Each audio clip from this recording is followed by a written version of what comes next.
The villains have fallen, the Eagles are out, and the Gators are in. Today we're going to be talking about the Eagles-Gators semifinal matchup, joined by Chris Cheetam of the Gators.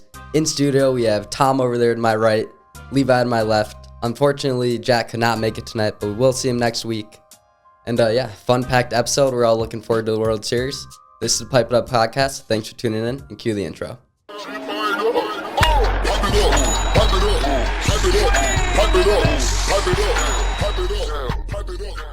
Ladies and gentlemen, welcome back to the Pipe It Up Podcast, the official podcast of MLW Wiffle Ball. Oh, he nailed it.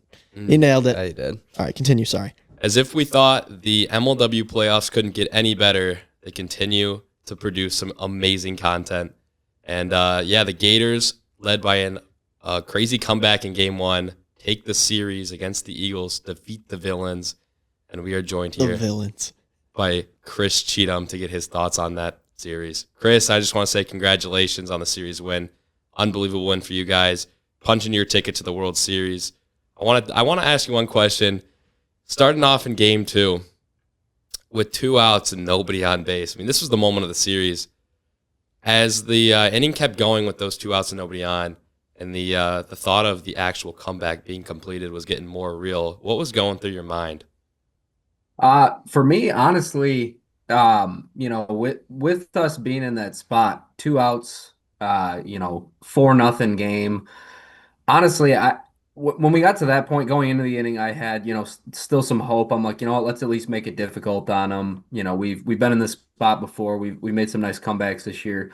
But once it got to 2 outs, I'll be honest, I mentally was on Game 2 a little bit more. I was like, really, this one didn't go well for us. It's kind of a lost cause at this point. But, I'm like, let's at least make it tough on them. But 2 outs, 4 runs, that's tough to overcome for sure. So I was kind of like, what are we going to change for Game 2? We're going to have Dustin going. Like, how are we going to kind of reset from this Game 1, kind of flush it? We were really good at doing that this year. But then we got a couple guys on base, and everything changed, man. It was like, it all happened so fast, too. It was like early in the at-bat. People are just getting hits, multiple times that inning. I'm like, we got 2 strikes on us, 0-2, it's probably over. And then we just kept fighting. It just kind of showed the just unbelievable grittiness from the team, more than I even expected. So they continue to, my boys continue to surprise me, even this late in the season, with what they're capable of.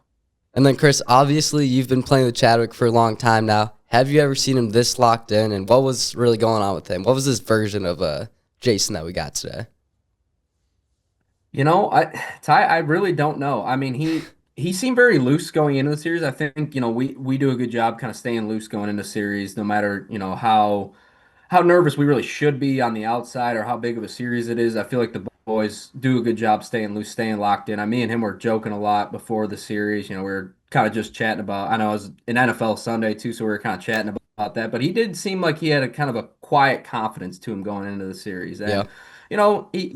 He'd be the first one to say it hasn't been, all roses for him this year. And if you look at some of like the analytical numbers, like he was statistically our 5th best hitter this year. Out of our core 5 guys. But I knew going into that series, we needed to have him out there for it. He sees Dallas really well. Clearly, after that series, everybody Right. knows that now. But he's historically did really well off Dallas, and he just, he provides a lot of intangibles out there that people don't see. He's got a lot of experience. I figured just having that over at first, it was a no-brainer for us to have him in the lineup, and he really delivered, man. It was something like I've never really seen it before. It was probably one of the best hitting displays in the league's history, frankly. Yeah, that was a great performance by Chadwick, but I also got to say another guy in your squad who had a great performance was Dustin Staggs. He came in, had a little struggle with the nobody out, bases loaded, but other than that, looked dominant on the mound. His stuff was nasty. Got to ask you, Chris, as a manager, how have you seen him develop more into a pitcher than a hitter? And was your intent when you drafted him to kind of have this 2-role player, especially this late in the season? Yeah, Dustin was drafted for a lot of different reasons on our team. I felt like we were definitely in need of a guy that can work some good counts. I feel like we were a man short last year with, me not being quite as great. Sawyer's, he's more of a home run guy. He's, it has developed a lot in the last couple of years too. But I feel like we really need a guy that can get on base, kind of do a little bit of everything for us, a utility guy. And I knew he had a pitching background, but honestly, like we threw him into the fire against the Wildcats, and I honestly didn't even know what to expect. I almost put myself in for that situation. If you remember that against when Jeremy was not finding the zone, I almost put myself in just because I knew I could throw strikes. But I'm like, let's see what this kid's got. I mean, we're probably gonna make the playoffs. Let's see what he's got. And it's like lightning in a bottle, man. I mean, there's no moment that's too big for him out there on the mound. He might not even. He doesn't have the nastiest stuff in the league. He makes gritty pitches. He trusts his stuff. Even in a 3-0 count, bases loaded situation like that, I have so much confidence he's going to get the out, especially after that playoff series. I mean, it's game two, same situation, bases loaded, nobody out. Most situations, you're expecting to probably lose that game, and I couldn't be happier with what he's done for us this year. He's really been the missing piece we've needed. Yeah, he's for sure been great. And with all that confidence that you have in him, are we going to see that carry over to LA and see Dustin get a lot of mound time during the World Series? Yeah, I mean, a thing that I think we have a big advantage in the series is we have three guys that can go out there, and I feel really confident can go get us a win on the mound. So, I think, game one, it's been Sawyer a lot. I don't see any reason we really need to change that. So probably we'll throw him again, not to tip my cards at Tom too much, but I'm I think listening. that, he's earned that spot in this league, and the ups and the downs. It's still good to have a guy out there with that nasty of stuff that can go just win us a game if he's locked in. And then Dustin's just so good as a versatile piece in the mound on the mound too. He just he can come in for a relief if Sawyer doesn't have it. He could start a game, he can close a game, he can get us out of jams. And then Jeremy's just he's like Sawyer 2.0, he can go out there and he can win us the whole series if he's got it. So, I'm sure we'll see him on the mound as well, but it's just so nice to have all three pitchers and gives me a lot of options to play with too, for sure. Hey, Chris, this is Tom here. Congratulations as a fellow man in the World Series. The rest of the Thank league's you. not like us.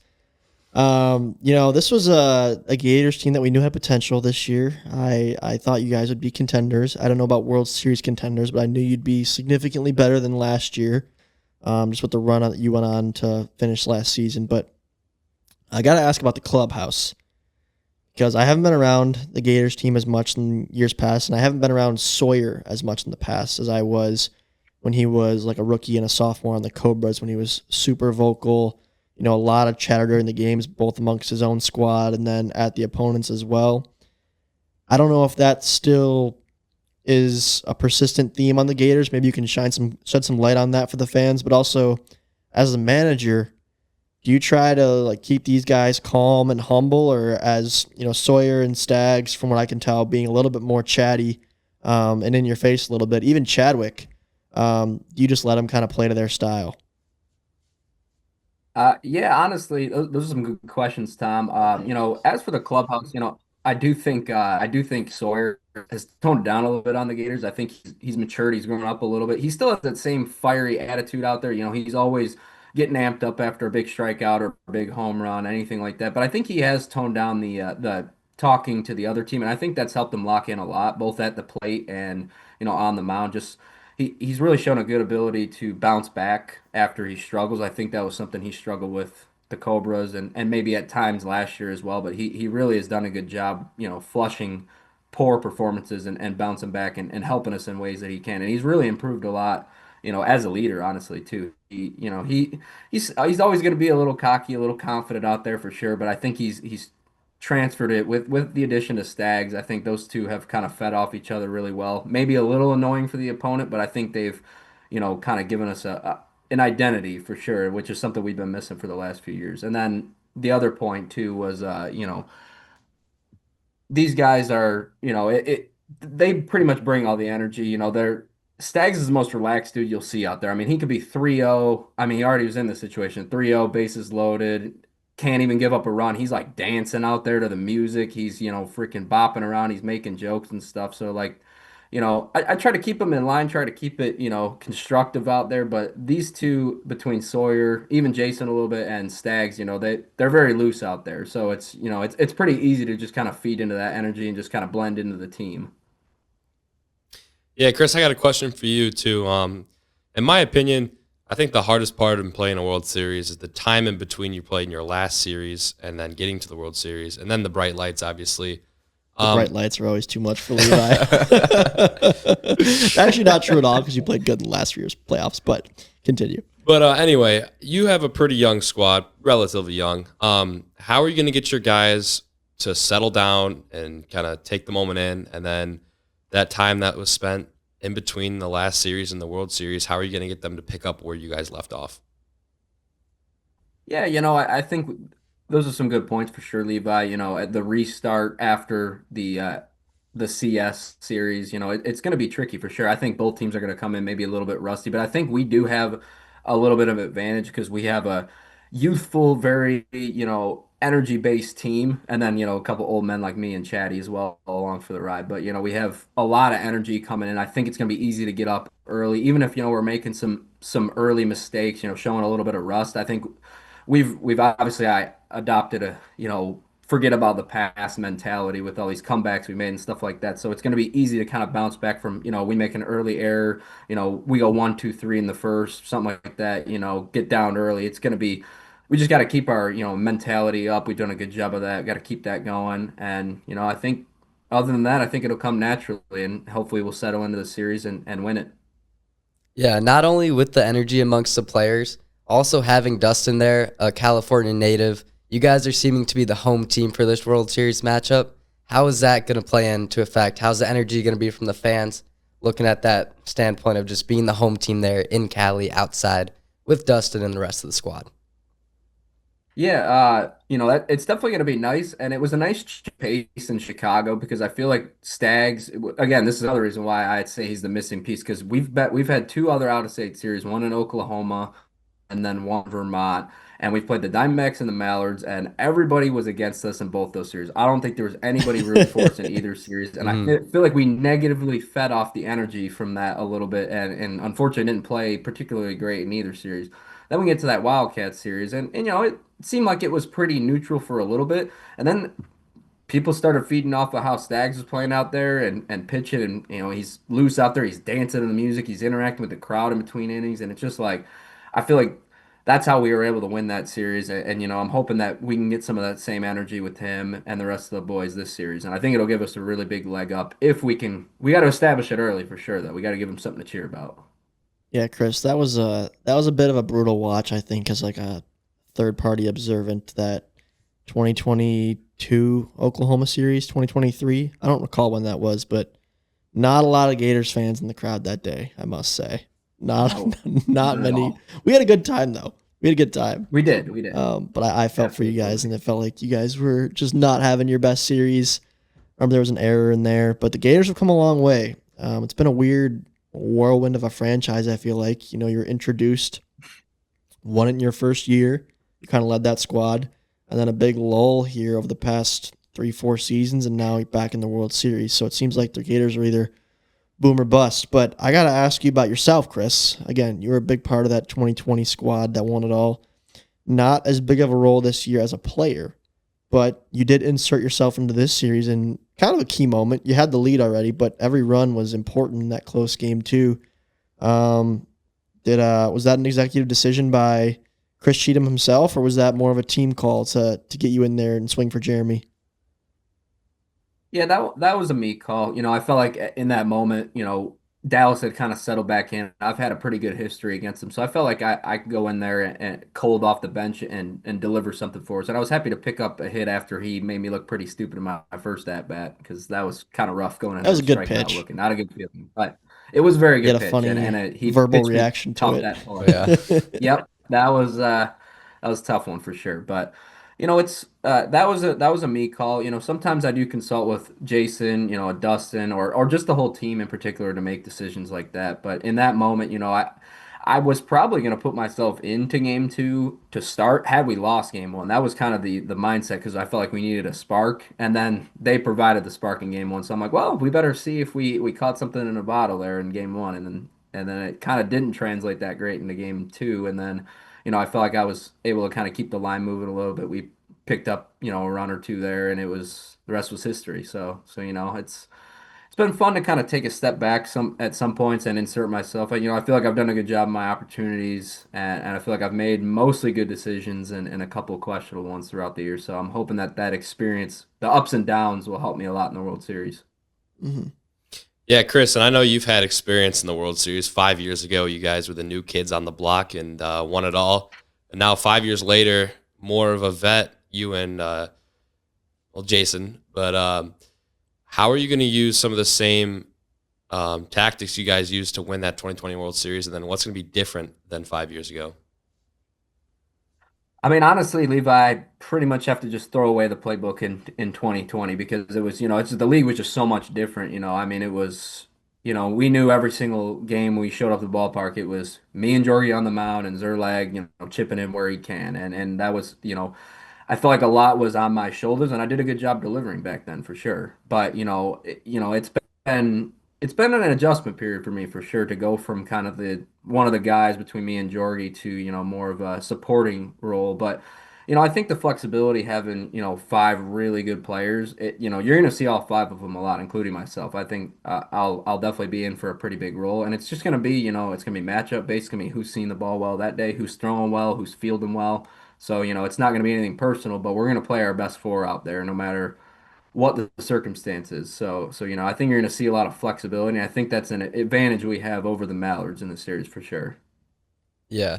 And it's been a few years since we've had an outdoor World Series. 2020 was being at the Meadows. So are you looking forward to playing outdoors and not inside a big stadium? Yeah, I don't play particularly well indoors myself. I really don't see the ball very well. I don't know what it is. It's just sometimes the backlighting and whatnot. I don't know. Some guys don't have that same problem, so it's probably just a me thing. But I do like. I think wiffle ball is an outdoor sport, so I am excited to be out there. I think the elements are part of what makes it fun. So I'm hoping we get a little breeze here and there. Get some good weather. Maybe some rain too after the Eagle series. Maybe that gives us a leg up. So see how that all goes. But yeah, no, I'm looking forward to it. I think it's just better for the fans too, just being out in the fresh air and whatnot. And I just think it creates a good atmosphere. I did want to comment on that. We didn't discuss it yet. I mean, it was kind of downpouring at the Meadows Oh, for yeah. the better part of that whole series. Were Sawyer or Dustin or even Dallas like commenting on that as pitchers, or everything looked pretty good still? There were some disgusting pitches on both sides, but it was heavy there for it was heavy a few times, and I was like, geez, they're just playing right through it. Right.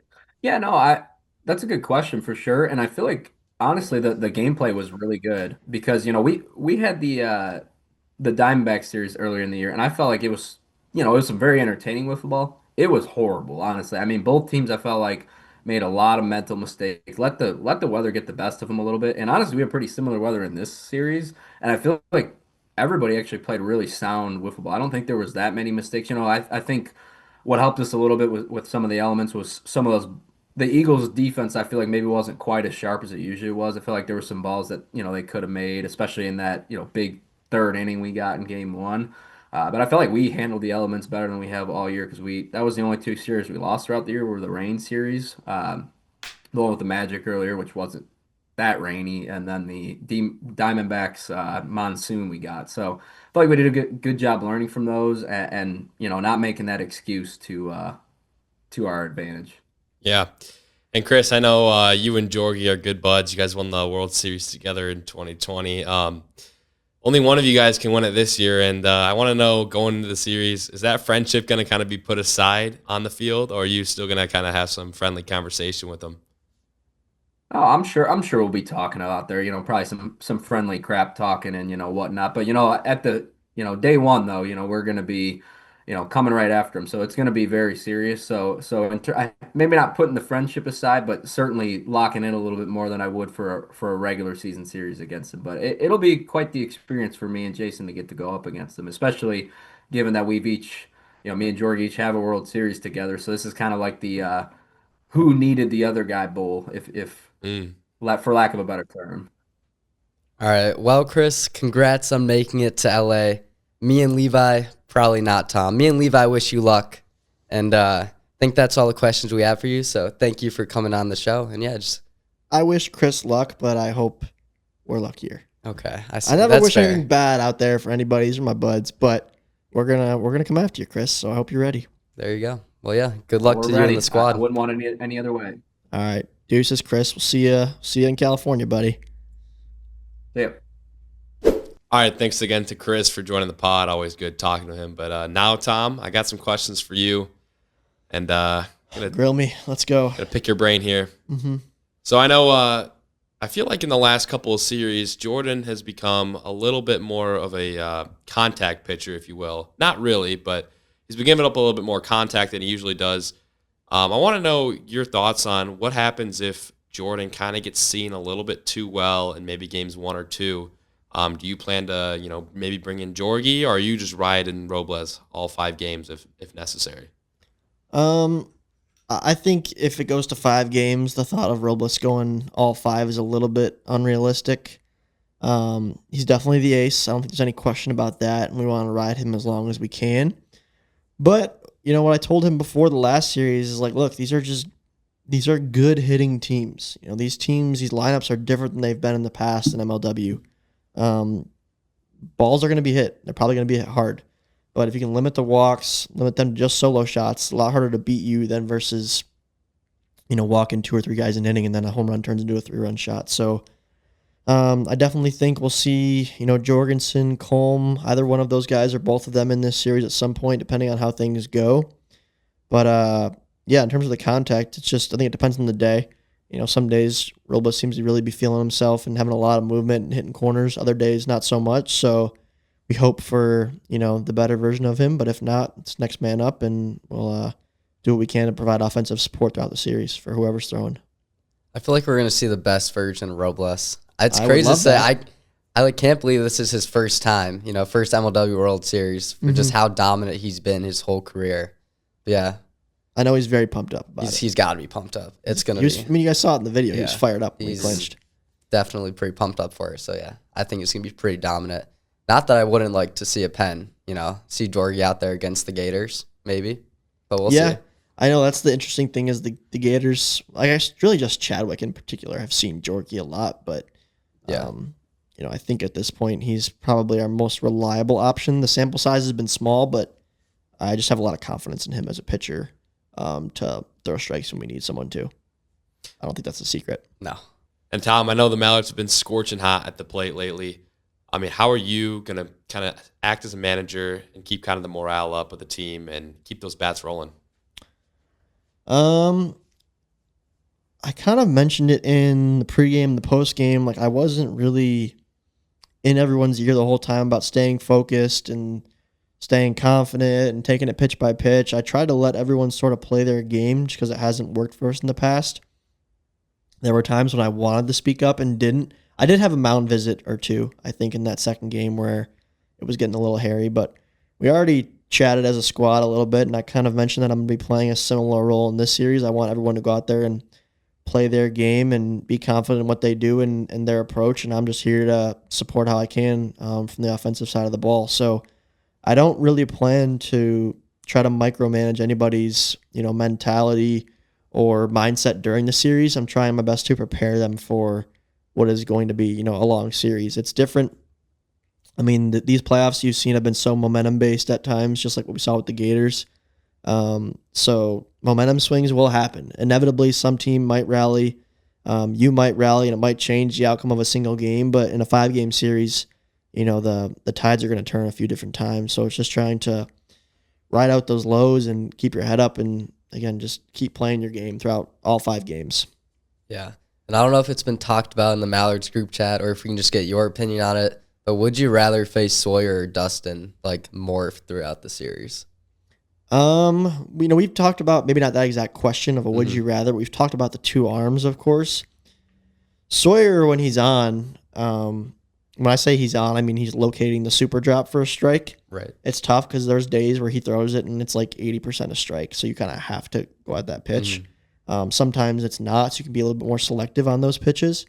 Dustin, on the other hand, we've compared to a Jackson Pearson in the sense that his movement's a little inconsistent, which you'd think in theory is a bad thing for the pitcher, but with how those 2 attack the zone, it can almost play to the pitcher's favor because, and especially because none of us have ever faced Stags before in MLW.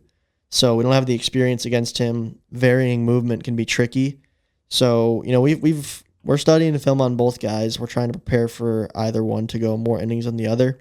Then even Jeremy Adams as well. So we're I don't know if there's like a true answer to the would you rather, but they both have their strengths. They both have their weaknesses, in my opinion. Yeah. No, Dustin is pretty tough to hit. Yeah, I mean, even he said it himself. Like he doesn't know where it's going himself. I really do think hitting off him in Chicago is like the toughest matchup I've had to do in the career. Yeah. But yeah, hitting inconsistent scuffed movement, it's not easy. No, not at all. No. It's not. Guys like Dallas, I think of like veteran and Dan in his prime, Kyle Schultz in his prime, Jimmy Norp. So much movement, but almost to a fault. Like their movement is so good, but it's also consistent.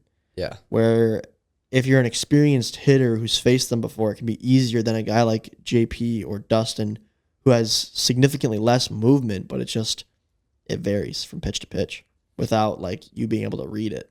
Yeah. Yeah, and that's why I think Jordan Robles is going to be a huge factor in this series, is because he's probably the best pitcher in MLW on, mixing it up the same arm slot. He'll have two pitches from the same arm slot. One of them cuts right into you, one of them cuts right away from you, and he can make you look silly pretty easy. Yeah, he's a good pitcher. Again, in my opinion, one of the downsides of me not being in the field, with it likely being Jorgie and Preston out there, is that I can't be in Robles' ear about how to attack certain hitters. I have less experience with this group. Like I have some thoughts on certain hitters on how to get them out, but some teams like the Eagles, for example, I felt like I really knew how to attack those guys. It didn't really help us. We haven't beat them in the playoffs ever with Robles in the squad, but I won't be able to provide Robles with any tips mid-series on getting certain guys out, but I know Jorgie can step into that role, even Preston too, and Robles is smart by himself. So, I just got to trust them. I got to trust them to do their job. I'm looking forward to it, though. It's coming up here in a couple days. I got my lucky shirt on. Shout out to Jonah. Jonah, if you're listening to this, check me out on YouTube. I'm wearing your favorite shirt. And this would be a big win. I mean, we haven't been to the World Series in forever, which is crazy. Been a long time. Been a long time. Yeah. So the fact that we're back is an accomplishment within itself, but it's always sweeter when you come out victorious. So that's the goal for the Mallards, of course. Yeah. Anyway, any way we can. Mm-hmm. It's a fun matchup. Two teams that haven't been in a long time. It's a battle of the swamp. In a long time. Yeah. It's battle for the swamp. I saw someone commented, I think on YouTube, like, or maybe it was Instagram. Someone said either it's going to be the battle of the birds or the battle for the swamp. There you go. We got the battle for the swamp.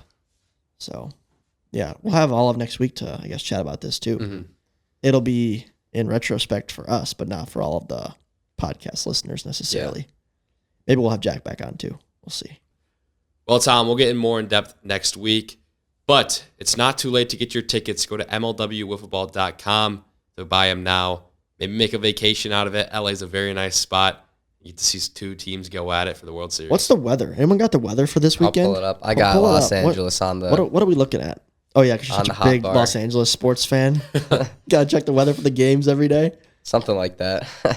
That was a crazy World Series. Unbelievable. Ty, okay. I guess we're owed congratulations to you, but I don't know if I can really give it to you as a Dodgers fan from Michigan. But I hope all of you guys watched Game 7 and just the whole series because it was just so good. That was nerve-wracking to watch Game 7. It was the most stressful game I think I've ever watched.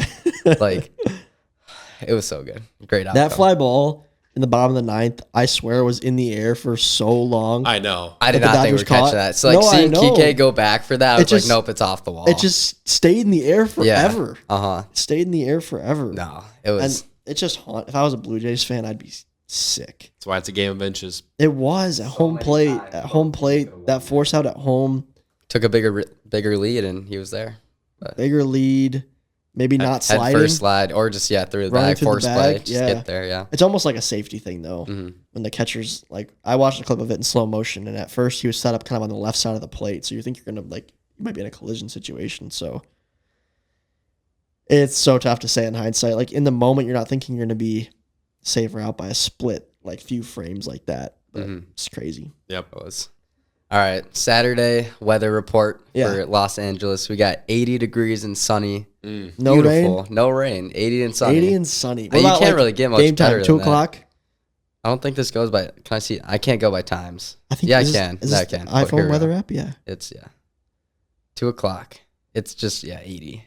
You're gonna have 80. That's the high. I'm gonna get sunburnt. I'm gonna need to bring some sunscreen. That'd probably be smart. Yeah. But it's not turf, so that'll help my case a little bit. But Yeah. gosh, I can't believe it's Saturday already. It's nuts. I didn't even realize until you like just said that it's gonna be this weekend. I was like, wow, This weekend. look at that. Time is now. Mhm. Time is now. I'm anxious to play. It'll be fun. Yeah.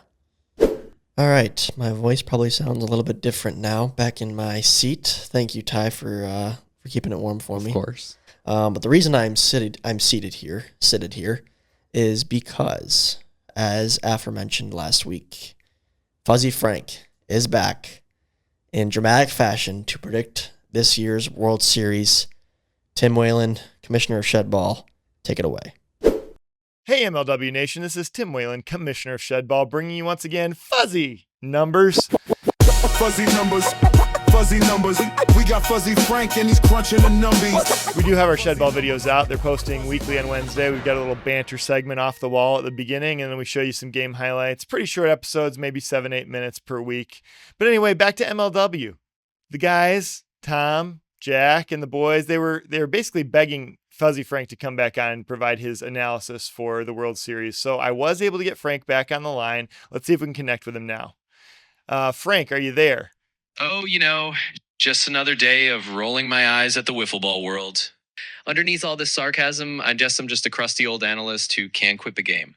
So yeah, let's do this. So who do you have, Frank? Break it down for us. Ballards are going to take it in 5 games. Why? Because Robles is basically their golden ticket. He'll pitch like he's got a chip on his shoulder and grind them through the grinder. The Gators will put up a good fight. They'll have their moments, and Mahan will have a game or two where he looks like a hero. But in the end, the Mallard's stubbornness and Robles' arm will tip the scales. Hey, Frank, are you heading out to the World Series in LA? I'll be there in spirit, which is obviously nowhere near the traffic of LA. Frank, what's something that most people aren't focusing on that's going to be important in this World Series? I'd say people are probably overlooking the bullpen depth on both sides.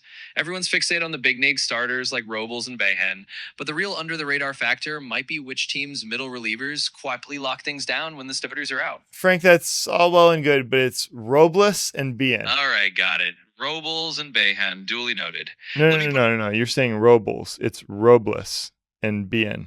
Oh, Robles and Bayhen, not Robles and Bayhen. Got it. See, this is what happens when I'm too busy being crusty to get the pronunciation memo. Oh, no, Frank. Well, never mind. Who do you see as the MVP? Oh, the prestigious imaginary hardware that everyone loves to talk about. Well, if I have to pick a series MVP just to give you that warm, fuzzy feeling, I'd probably go with Robles. He's going to be the guy everyone's talking about. If he goes out there and locks things down in 2 big starts, they'll slap that MVP label on him and call it a day. So yeah, there's your answer. And if I'm wrong, well, you can come back and grumble at me later. Thanks, Frank. Thanks for your time today. All right, back to Pipe It Up. Fuzzy Frank, ladies and gentlemen. That was great. What an appearance. Pronunciation was never a strong suit, but he's one of a kind. So thank you again to Tim and Shedball for providing that for us this week. Thoughts on the prediction? Mallards in 5. Maybe you want to hold off till next week to make official predictions? Do you need the week to think? I mean, I think I know who I'm taking. Yeah, You know I who think you're I know who I'm taking. taking too. If you want to make your picks now, you can. The next week you can justify or double down or maybe make a change based on your thoughts. Okay, we'll just go straight up. I also have Mallards in 5. Mallards in 5. Okay. Levi. I guess this is fair because next week we will know the results. Yeah. The fans at home won't, who didn't go, but we will. So Mallards in 5 from Ty's chair. Levi. Gators in 5. What? Gators in 5. Gators in 5. I think that the Mallards are going to take a huge, I think a 2-0 lead, and they're going to have all the momentum on their What? side. Yep. I think it's We're We're gonna have a sell I'd from the stay Mallards. in LA if we blew a 2-0 lead. and I think that the Gators are going to go 3 straight and start to see Robles very well. Robo. You know what just came up, guys, that's reminded me of is, of course, we're thankful that Chris Cheetam was on the phone today. But I initially invited Jay Chatty, star of the show, who was unavailable this evening because of work, unfortunately. So I texted him and I said, well, would you like to make a written statement for Pipe It Up listeners that I could read off to the fans? And he said, absolutely. And he did provide me with some dialogue. Let's see if I can track it down here for a second.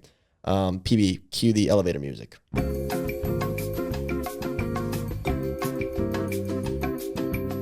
All right, and we're back. Jason Chadwick's official written statement to the previous Gators haters is, first off, I would like to thank all Gators fans around the globe for being patient with us these last couple of years.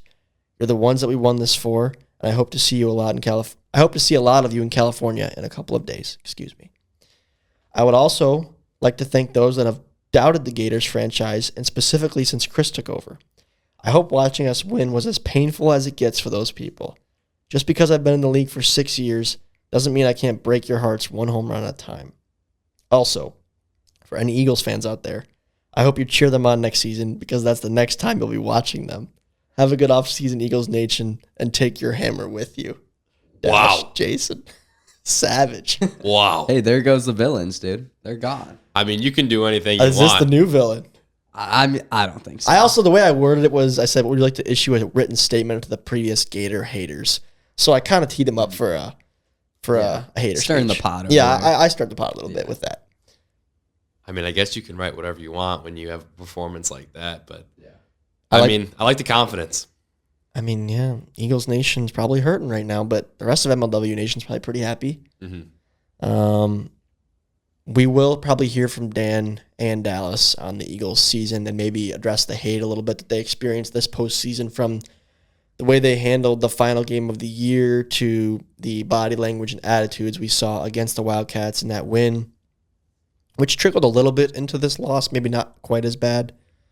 But yeah, I texted both of them as well to get them on the show. They were both busy this evening too, but they both said that they want to come on at some point early in the offseason to comment on the season as a whole. So that's something to look forward to here in the 2025 to 2026 off seasons of Pipe It Up. Did one of you guys bring a comment of the week this week? Levi did. You want to read it off, or you want me to do the honors? You can do the honors, Tom. Okay, I haven't read this yet. Levi Fleer's comment of the week from this past video is that Chadwick said, it comes from Tyler Schwartz, and Tyler said, Chadwick said he was washed during that legendary mic'd up a few years ago, and I think he took what he said personally. What did he exactly say? It's about something about Cancun and being washed. Well, this might be this postseason of Unks. I had 5 hits. Oh, Jason it is. Talley 7. You also had Carson, who's like the opposite of an Unk. But it's also funny because Robles is the oldest one out of all of us, but he's still young in the way he plays. Yeah. I think a little bit compared to Jason and myself. Jason does not have an old man swing. I don't think. Chris was saying his numbers have been brutal. I thought this year's numbers were up. Or am I wrong? I thought he had a great season as well. I can pull it up right now. Yeah, pull up the numbies. Maybe a little more elevator music. PB, cue it up. We should do a Jeopardy episode. That'd be a great episode.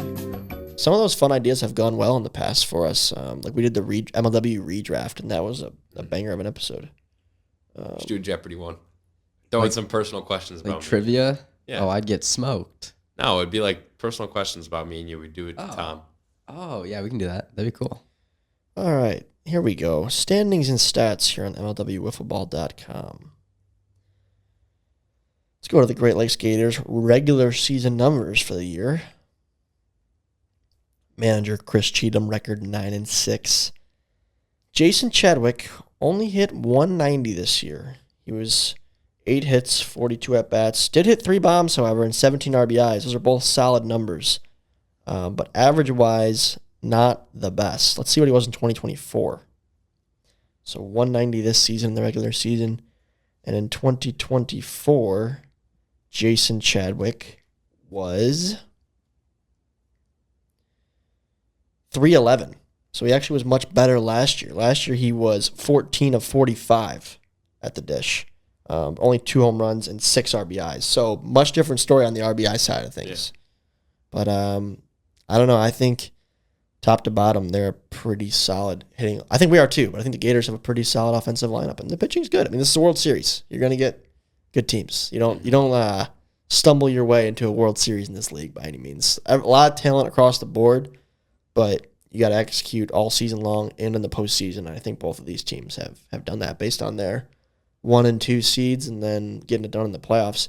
I don't know when the last time was that we had a World Series that had the 1 seed on both sides make it. Were the Preds and Eagles both 1 seeds last year? There's no way you guys were 1 seed. Were you, Levi? We were. You were? No. No. No, we weren't. Who won the AL last year? You gotta know. We did. Okay. Oh, Regular season. Yeah, we did. You were the 1 seed. Okay. Yeah. Okay. Okay, and the Eagles won the NL? I can check All that. I know is can that check we missed playoffs. So. No, I believe that I think you guys won the. We didn't win the NL. We weren't even in the NLCS last year. We got knocked out in the DS. Oh, it was the Gators D-backs.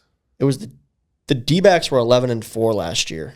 Oh, it's the D-backs one. The Gators didn't make the playoffs last No, year. no, buddy. not the Gators. D-backs Eagles. D-backs, Ball knowledge Eagles. over there. I have some great. Last year was the D-backs and the Preds were the 1 seeds. Yeah. 2023, the Mallards were a 1 seed, and the Magic were a 1 seed. So the Magic obviously went, but we did not. 2022, I'm going down all the years here.